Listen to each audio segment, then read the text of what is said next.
you've always struck me as somebody who, and maybe it took time because I realize it's not one moment, but you kind of had to figure out your own way, that the ways presented to you weren't like, it's not that they weren't satisfying, they weren't you.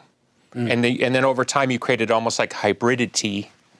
I think you nailed it. Okay, great. So at 13, 14, obviously you're like, I love Led Zeppelin or something. Yeah. But where in there did you start to see, like, I like that, but I've got this other thing? Because, in 18, you're talking to Frank Zappa. Like, take me at least a little bit how you sort of recognize that there's this other voice in me that I have to figure out. Because standard rock and roll presentation of the guitar circa 1973 was, well, you can be like Jimi Hendrix, or you could be like Jimmy Page, or you could be like Jeff Beck.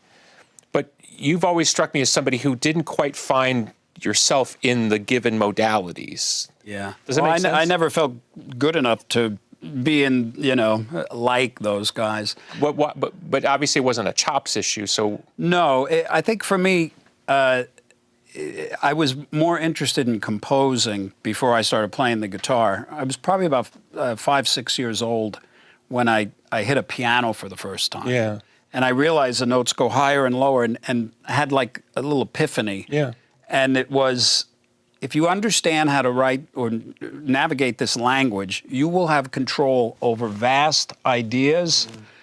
And it lit me up. And the biggest inspiration came when my parents brought home West Side Story. Right.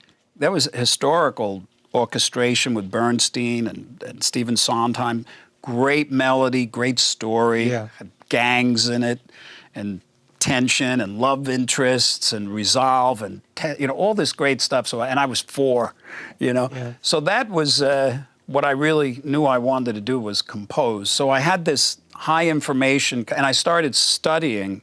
Okay, at a very early age. Seeing your guitar life through the prism of a composer first makes so much more sense, and that almost for me, it gives a missing piece to your story that I never quite understood. Yeah, yeah. Whenever I would look at you as a public figure, and I've been a fan, and we'll get to that in a second, but there'd always be this piece missing, but I didn't see it as a character defect or something. I just didn't understand. Yeah, yeah. Because I get it. You're, of all the famed guitar players in the world that could go and literally sell out a show with you just playing the guitar, nobody singing. You're in an elite class of people to have a bunch of guys sit there and wait for you to just play more guitar.